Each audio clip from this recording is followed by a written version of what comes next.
우리 하나님의 말씀 읽고 주님의 음성에 귀 기울이겠습니다. 3장 7절부터 13절까지의 말씀, 요한계시록 3장 7절부터 13절까지 저와 여러분들이 한 줄씩 나눠서 읽고 마지막 13절은 다 함께 읽도록 하겠습니다. 빌라델비아 교회의 사자에게 편지하라. 거룩하고 진실하사 다윗의 열쇠를 가지신 이 곧 열면 닫을 사람이 없고 닫으면 열 사람이 없는 그가 이르시되, 묻지어다 내가 내 앞에 열린 문을 두었으되 능히 닫을 사람이 없으리라. 내가 내 행위를 아노니 내가 작은 능력을 가지고서도 내 말을 지키며 내 이름을 배반하지 아니하였도다. 보라, 사탄의 회당 곧 자칭 유대인이라 하나 그렇지 아니하고 거짓말하는 자들 중에서 몇을 내게 주어 그들로 와서 내 발 앞에 절하게 하고 내가 너를 사랑하는 줄을 알게 하리라. 내가 너의 말씀을 지켰은즉 내가 또한 너를 지켜 시험의 때를 떠나게 하리니 이는 장차 온 세상에 임하여 땅에 거하는 자들을 시험할 때라. 내가 속히 오리니 내가 가진 것을 굳게 잡아 아무도 내 면류관을 빼앗지 못하게 하라. 이기는 자는 내 하나님 성전의 기둥이 되게 하리니 그가 결코 다시 나가지 아니하리라. 내가 하나님의 이름과 하나님의 성 곧 하늘에서 내 하나님께로부터 내려오는 새 예루살렘의 이름과 나의 새 이름을 그 위에 두어라. 함께 있습니다. 귀 있는 자는 성령이 교회들에게 하시는 말씀을 들을지어다. 아멘. 기도하고 주님의 말씀 듣겠습니다. 하나님, 이 시간 임재하여 주옵소서. 주님께 마음을 드리는 모든 상한 심령마다 주님께서 찾아가 주시고 만져주시고 그 귀한 음성 들려주시옵소서. 감사드리는 예수님 이름으로 기도했습니다. 아멘. 할렐루야. 아멘. 하나님의 무한하신 사랑과 축복이 이 자리에 찾아오신 여러분 각자의 삶 가운데 충만하게 임하기를 예수님의 이름으로 간절히 축복드립니다. 아멘. 오늘은 7교회 중에 6번째 교회인 빌라델비아 교회에 대한 말씀입니다. 빌라델비아 라는 지역은 우리가 전에 다뤘던 사대라는 지역에서 동쪽으로 약 30km 떨어진 지역에 위치해 있습니다. 이곳은 별명이 있어요. 동방의 관문이다라는 별명이 있을 정도로 이 아시아 지역과 이제 교통하기 위해서 중요한 어떤 교차로에 위치해 있었기 때문에 이 지역은 상업으로 번창을 할 수 있었고, 또한 한편 이 지역이 평야 지역이었기 때문에 또한 이 농업이 발달한 지역이었습니다. 그러나 참 아쉽게도 이 빌라델비아 지역에는 복음이 좀 늦게 들어간 편이었어요. 그래서 교회가 성립된 지 얼마 되지 않았고 교회의 세력이 굉장히 약했습니다. 그리고 신앙의 연수도 짧았던 곳 중에 하나입니다. 그래서 오늘 본문 말씀에 의하면 네가 적은 능력을 가지고도 라고 표현할 만큼 작고 보잘것없고 연약한 교회가 바로 이 빌라델비아 교회였던 거죠. 이 빌라델비아 교회에 이제 시험이 밀어닥쳤어요. 이 시험은 오늘 본문 말씀에서 사단의 회, 곧 유대인, 자칭 유대인이라라는 이 말씀의 어떤 표현에서 느낄 수 있는 것처럼 유대인으로 인한 핍박이었어요. 유대인이 핍박을 한다는 소리죠. 당시 상황은 그랬어요. 이 주후 70년, 그러니까 정확하게는 66년부터 73년 사이에 유대 전쟁이 일어납니다. 이것은 어떤 성격이냐면 독립전쟁이에요. 독립전쟁. 그러니까 유대인들이 로마로부터 벗어나기 위해서 독립전쟁을 벌였던 겁니다. 근데 그 시즌에 교회사를 적은 유세비우스에 의하면 어떤 말을 하냐면 그 시즌에 예루살렘 교회에 주님께서 어떤 계시를 주셨습니다. 환상을 주셨어요. 그래서 너희가 이 전쟁에 참여하지 말고 펠레라는 지역으로 대피하라 라는 그런 이제 계시를 주셔서 그리스도인들이 예루살렘에서 빠져나와서 펠레라는 지역으로 이제 피하게 됩니다.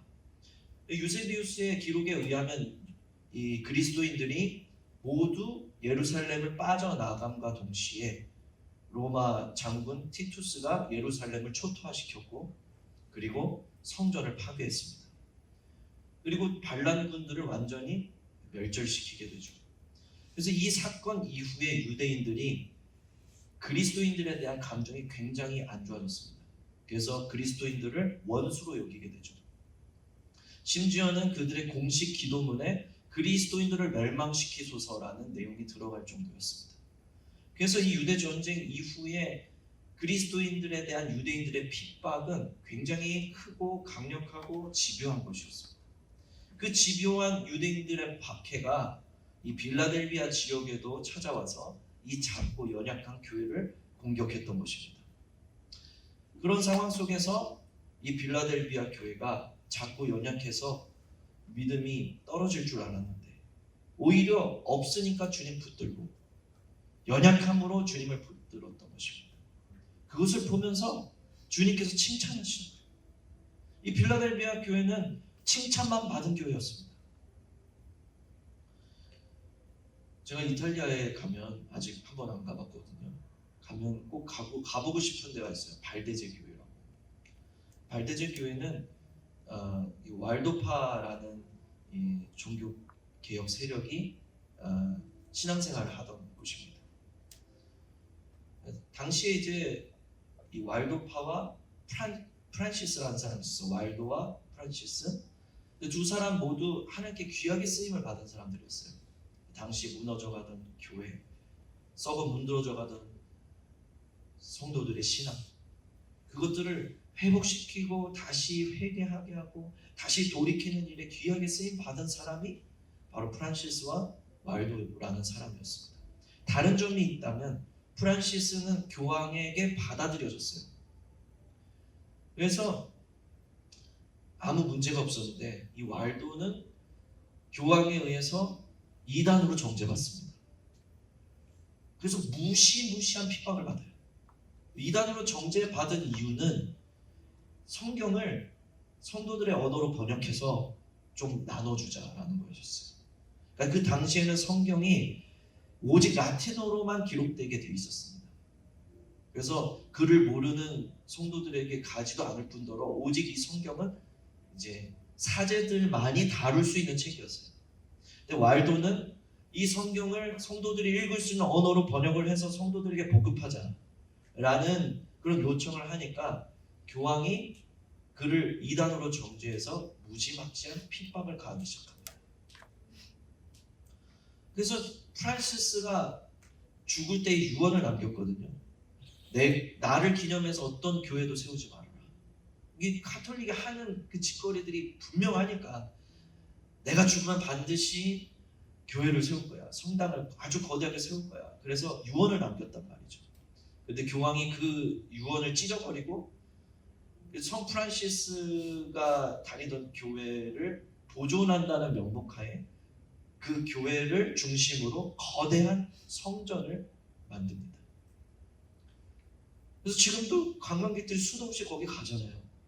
그래서 주요 수입원이 된다고요, 가톨릭에. 근데 이 발도제 교회는 왈도가 생활하던 곳인데 왈도를 따르던 사람들이 엄청나게 핍박을 받으면서도 신앙생활 유지하던 곳이란 말이에요. 그러니까 이 성 프란시스를 기리는 교회를 가면 거의 프란시스를 예수님의 화신처럼 우상 숭배를 하는데 이 발도제 교회에 가면 왈도가 비록 이 창시자일지라도 왈도에 대한 무슨 화상이라든지 우상이라든지 이런 게 전혀 남아있지 않습니다. 오직 말씀 붙드는 그 왈도의 정신, 개혁 정신, 이것만을 이 사람들이 그 유구한 역사 속에서 핍박을 당하면서도 지켜왔던 거죠. 저는 이 발도제 교회를 보면서 이 교회가 빌라델비아 교회가 아닌가 라는 생각을 많이 했어요. 그래서 만약 내가 이탈리아에 갈 기회가 하나님이 열어주신다면 이 교회를 꼭 한번 들려보고 싶다, 그런 생각을 했죠. 작지만 연약하지만 없지만 그래서 주님을 붙잡은 교회, 그게 빌라델비아 교회였던 것입니다. 저희 누님이 얼마 전에 아주 안 좋은 일을 당했습니다. 이제 학원을 운영을 했는데 이 학원 학생 중에 한 명이 이제 학원을 아빠한테 거짓말 치고 땡땡이를 친 거예요. 그런 경험 있으시죠? 네, 저는 많았어요. 근데 아빠한테 거짓말하고 땡땡이를 쳤는데 아빠가 너무 무서우니까 아빠한테 거짓말을 했어요. 너 왜 학원 안 갔어? 그러니까 아빠한테 거짓말하기를 학원 선생님이 때려서 안 가. 그 거짓말한 거야. 그래가지고 이 아빠가 화가 끝까지 올라가지고 이 경찰서에 신고를 한 거죠. 그래가지고 경찰들이 막 찾아와서 막 이 학원 학생들 한 사람 한 사람 다 면담하고 막 이제 끌려가가지고 막 신문 당하고 이런 이제 일들이 있었단 말이에요. 그러니까 그 얘기를 들으면서 이제 감사한 것은 친척 중에 한 분이 힘이 있으셔가지고 경찰서장한테 전화하고 막 여기저기 유력한 사람들한테 연락하고 이래가지고 일이 잘 풀렸어요. 근데 그런 얘기를 들으면서 제 안에 드는 생각은 와, 나도 전화 한 통으로 도와줄 수 있는 힘이 있으면 얼마나 좋을까, 그런 생각이 들더라고요. 야, 나는 우리 누나를 위해서 할 수 있는 게 기도밖에 없었는데 나도 전화 한 통만 해가지고 도울 수 있는 힘이 있으면 얼마나 좋을까. 특별히 뭐 근래에는 우리 청년들에게 여러 가지 어려움들이 있었는데 그럴 때마다 저도 생각을 한다고. 내가 진짜 전화 한 통화로 그 사람들, 우리 사랑하는 지체들 도울 수 있는 힘이 있으면 얼마나 좋을까. 어디 학교 들어가야 되는 사람이면 그냥 내가 전화 한 통화하면 학교 들어갈 수 있고, 무슨 이제 문제가 생겨가지고 뭐 신분 문제가 생겨가지고 전전긍긍하는 집이 있으면 내가 전화 한 통화하면 그냥 비자가 발급되고, 그런 힘이 있으면 얼마나 좋을까. 근데 할 수 있는 게 없더라고요. 나는 할 수 있는 게 기도밖에 없어. 할 수 있는 게 기도밖에 없고 할 수 있는 게 주님 붙잡는 것밖에 없다. 저는 누구보다 연약한 사람이더라고요. 지금도 종종 말 더듬는, 지금도 너무 연약해서 수도 없이 나의 악한 자아와 싸우며 무너져야만 하는 아주 연약한 사람들. 주님께 대해서도 마찬가지예요. 주님께 무엇을 해드릴까, 무엇을 해줄 수 있을까, 주님을 위해서. 그런데 무엇을 해드리기는커녕 저는 주님이 없으면 죽는 사람이더라고요. 주님이 없으면 정말 그냥 죽는 사람이더라고요. 주님을 위해서 뭔가를 해드리긴커녕 주님이 꼭 필요한 사람이 나더라고요. 근데 그래서 주님 붙잡으면 주님이 칭찬해 주시더라는 거예요. 주님이. 빌라델비아 교회가 그런 교회였어요. 칭찬받은 교회가 다른 교회가 아니에요. 여러분 보세요. 7교회들 다 면면을 살펴보면 주님이 언제 책망하시고 주님이 언제 칭찬하시는가 한번 살펴보자고요. 주님이 책망하시는 분은 또 믿음 떨어질 때 책망하시는 거예요. 주님이 칭찬하시는 거는 네가 나를 위해서 이런 위대한 일을 했구나가 아니라 믿음 지켰구나, 네가 그 어려운 중에도 나를 붙잡았구나, 그게 주님이 칭찬하시는 포인트더라고요. 그게 필라델비아 교회였어요. 여러분, 주님이 언제 책망하시고 언제 칭찬하시는 겁니까? 필라델비아 교회에 보내는 편지는 우리에게 그런 통찰력을 허락해 주는 거죠. 그렇게 주님 붙잡는 필라델비아 교회의 주님은 어떤 모습으로 나타나셨습니까? 거룩하고라고 합니다. 거룩하고로 번역된 하기오스라는 헬라어는요, 오직 하나님의 속성을 드러내는 용도로 쓰이는 그런 단어입니다. 그러니까 거룩하고라는 말은 다시 말해서 내가 하나님이다, 나는 하나님이다 라는 말씀이신 거예요. 진실하사로 번역된 헬라어는 사실은 진실이 아니라 완전하다라는 뜻을 갖고 있거든요. 알레디노스라는 단어는 완전이라는 뜻이에요. 그러니까 나는 하나님이고 나는 완전하다. 무엇이 완전하냐? 다윗의 열쇠를 갖고 있는 자다. 다윗의 열쇠를 갖고 있다는 뜻은 메시아의 왕권을 의미하는 것입니다. 만왕의 왕, 왕 중의 왕, 만주의 주, 그것이 바로 나다. 완전한 왕, 완전한 권세를 갖고 있는 자가 바로 나다. 내가 이 권세로 문을 열면 닫을 자가 없고 닫으면 열 자가 없노라. 내가 이 완전한 권세로 잘하였구나 필라델비아 교회여, 내 위에 열린 문을 두겠노라 말씀하시는 거예요. 열린 문이 무엇입니까? 하늘 문을 여시겠다는 거예요. 궁극적으로는 우리가 마침내 가게 될 그 하나님 나라의 문을 여시겠다는 것이지만 주님은 그 정도로 표현하시는 게 아니에요. 궁극적으로 너가 이 하나님 나라에 들어가겠지만 지금 네가 살고 있는, 네가 지금 핍박당하고 있는, 네가 지금 생활하고 있는 그 순간에도 내가 나의 영광과 나의 임재를 부어주겠노라. 네가 당하고 있는 그 시험 안에서 너를 만나겠으며 나의 영광의 빛을 보여주리라. 그것이 빌라델비아 교회에 주님께서 하시는 약속이라는 거예요. 잘났기 때문이 아니에요. 가진 게 많아서 그런 게 아니에요. 그들이 가진 게 없어서 주님 붙잡았기 때문이고 연약해서 주님 붙잡았기 때문이에요. 그래서 열린 문을 두시겠다고 약속하시는 것입니다. 사랑하는 여러분, 주님의 이 약속이 저와 여러분들 향한 것이 되길 원합니다. 주님이 이 말씀을 여기 기록하신 이유가 무엇이겠어요? 이 빌라델비아 교회에 하신 약속을 우리에게도 주시길 원하신다는 거예요. 오늘을 살고 있는 저와 여러분들에게도 이 빌라델비아 교회가 받은 축복과 유업이 이어지기를 바라시는 것입니다. 저와 여러분들의 삶 속에 열린 문이 있게 되시기를 축복드립니다. 두 번째로 주님께서 약속하시는 것은 더 가슴이 두근거려요. 심장이 멎는 줄 알았어요. 9절에서 내가 너를 사랑하는 줄을 알게 하리라.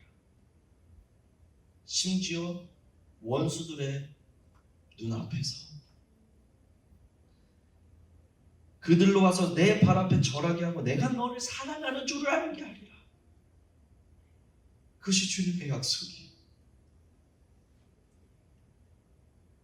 주님께서 빌라델비아 교회를 사랑하는 것을 온 세상이, 원수들조차도 알게 하겠다. 얼마나 굉장한 약속이십니까? 여러분, 주님이 나를 사랑하는 것을 어떻게 할까요? 목사님, 주님이 나를 사랑하는 걸 어떻게 알죠? 여러분, 잘 모르겠으면 물어보세요. 주님께. 주님, 저 사랑하시나요? 물어보세요. 그럼 주님이 100% 내가 너를 사랑한다 대답하실 거예요. 왠 줄 아세요? 주님께 내가 이 얘기했다고 주님께 묻는 사람은요, 이미 그 마음속에 주님 사랑하는 마음이 있는 거예요. 사랑하는 마음이 있으니까 물어보는 거예요. 잠언 8장에서 뭐라고 말하나요? 나를 사랑하는 자가 나의 사랑을 입으며 나를 찾는 자가 나를 만나리라 말씀하신 겁니다.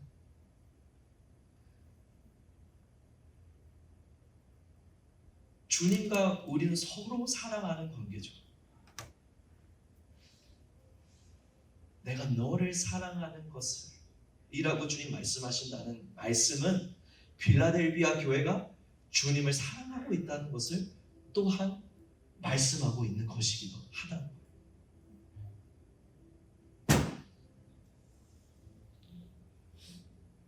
여러분, 이 관계가 얼마나 귀한 것입니까? 얼마나 사모하게 되는 것입니까? 내가 주님을 사모하고 그분이 온 세상 앞에서 보아라 내가 사랑하는 자다라고 말씀해 주시겠다면 이 견고한 사랑의 관계가 얼마나 사모하게 되는 것입니까?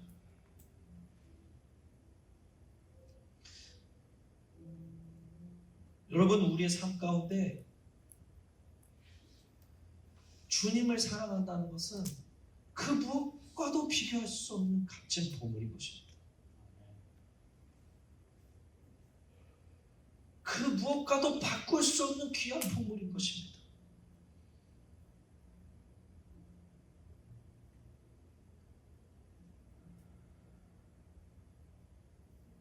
많은 사람들이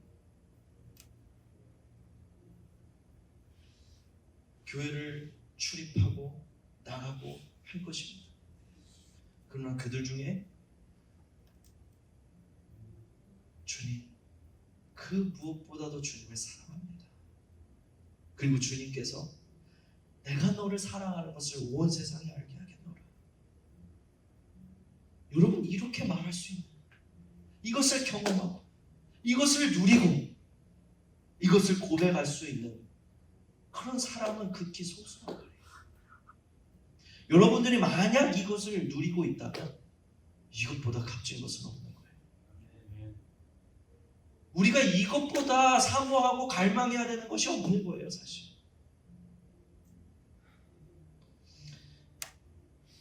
그래서 주님께서 말씀하시기를 내가 나의 인내의 말씀을 지켰은지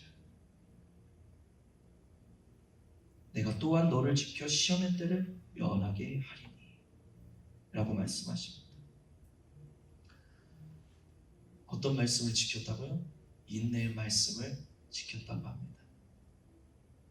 인내는 저와 여러분들에게 너무 필수적인 거예요.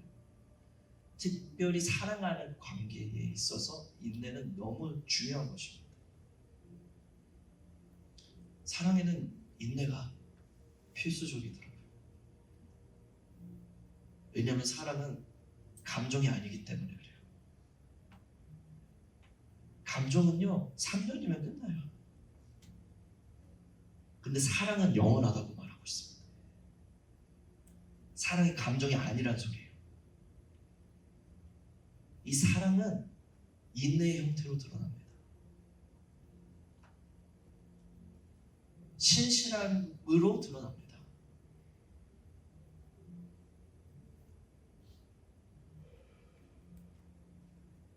사랑이라는 것은 서로의 결정에 대해서 신실하고 충성된 태도로 끝까지 인내하는 것입니다. 그것이 사랑입니다. 그래서 사랑은 온유하며 사랑은 오래 참고 사랑은 모든 것을 견디느니라 말씀하시는 거예요. 인내 말씀을 지켰다는 얘기는 끝까지 주님을 사랑했다는 얘기입니다. 끝까지.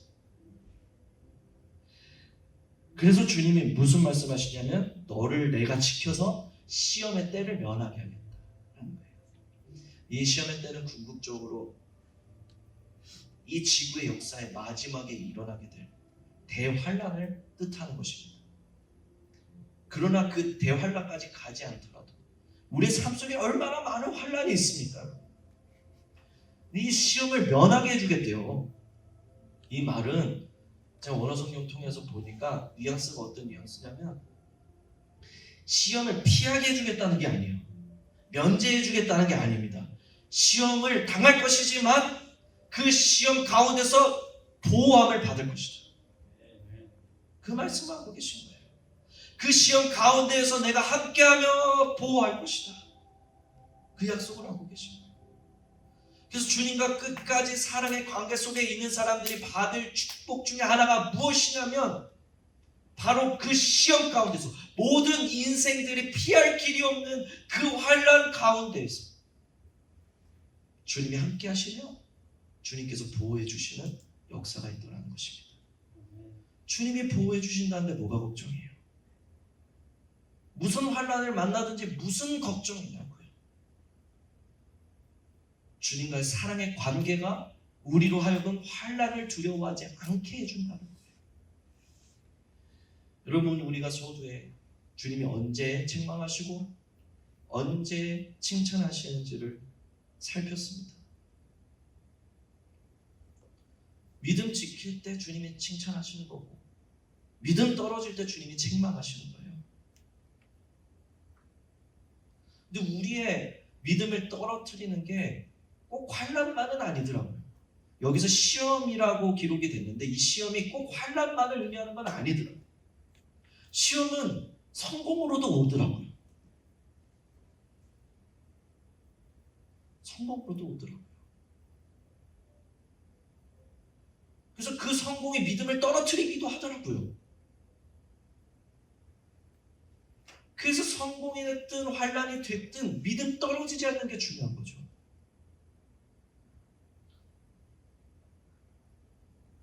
많은 사람들이 성공을 위해서 기도합니다. 심지어 저 같은 목사들도요, 부흥을 위해서 기도한다고요. 성장을 위해서 기도한다고요. 우리 교회 성도들 좀 많아지게 해달라고 기도한다고요. 그런데 그 성공 이전에 무엇이 선행되어야 되냐면 그 성공을 받을 준비를 해야 되는 거예요. 받을 준비가 돼야 되는 거예요. 준비가 안 되는데 성공이 임하면 그거만큼 저주가 없는 겁니다. 왜냐하면 대부분의 성공을 추구하다 보면 그 성공이 임하다 보면 어떤 현상이 발생하냐면 주님과의 친밀함을 놓치게 될 가능성이 보다 높아져요. 왜냐하면 바쁘거든요. 정신없거든요. 너무 바쁘고 정신없어서 주님과의 관계를 챙길 시간이 없어요. 그러니까 성공을 받을 만한 준비라는 건 무엇이냐면 성공이 내게 임한다 할지라도 주님과의 견고한 관계를 잃어버리지 않을 준비, 믿음 놓치지 않을 준비, 끝까지 믿음 붙잡을 그 준비가 되어 있어야 한다. 그러니까 여러분, 그냥 성공을 구하지 말라고요. 믿음을 구하시라고요. 믿음 안에서 성공하시라고요. 믿음 없으면 차라리 성공 안 하는 게 낫습니다. 차라리. 사랑하는 여러분, 시험은 성공으로도 환난으로도 우리에게 찾아옵니다. 그래서 원수 마귀가 사용하는 건 두 가지 다 쓰는 거예요. 그 성공을 통해서, 그 환난을 통해서. 오늘 교회된 우리의 믿음을 떨어뜨리는 것이 그의 목적이었다고 하는 것입니다. 주님은 반대로 나는 양으로 생명을 얻게 하고 더 풍성히 얻게 하려는 것이다. 주님이 역사하신다면 그 성공으로 인하여 우리의 생명이 풍성해질 것이고 그 환난으로 인하여 주님을 향한 믿음이 더욱더 강해질 것입니다. 그것이 바로 빌라델비아 교회였던 것입니다. 사랑하는 여러분, 내가 속히 올 것이라고 주님은 우리에게 약속하십니다. 이것이 기쁨이 되고 계신가요? 주님이 오신다는 이 말씀이 우리에게 기쁨인가요? 그랬으면 좋겠어요. 그랬으면 좋겠어요. 8절에서 내가 내 행위를 아노니, 이 똑같은 말이 사대교회에서도 쓰였습니다. 3장 1절에서 내가 내 행위를 아노니. 사대교회에 이 말씀하셨을 때는 두려운 말씀이에요. 빌라델비아 교회에 이 말씀하셨을 때는 이만한 광영이 없습니다. 주님이 아셨구나. 주님이 아셨구나. 나 이렇게 상처했고, 나 이렇게 고통스럽고, 나 이렇게 외롭고, 나 이렇게 힘겨운데 그래서 주님 붙잡은 거, 아무도 알아주지 않아도 그래도 주님 붙잡았던 거 주님이 아셨구나. 주님이 아셨구나. 빌라델비아 교회는 주님이 아신다는 게 그것만한 광영이 없는 거예요.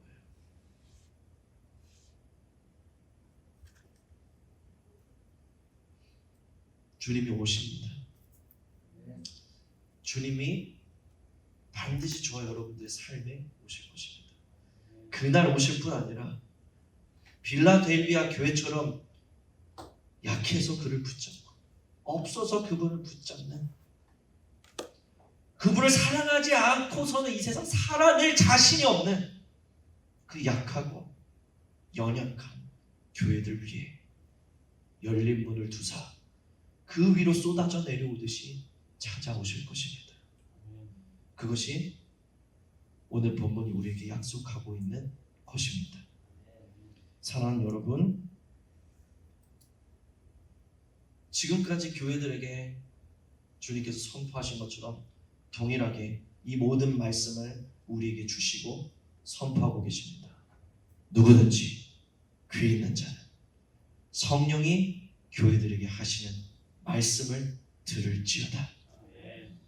성령의 음성 여러분 마음속에 새겨지는 이 시간 되시기를 예수님의 이름으로 축복드립니다.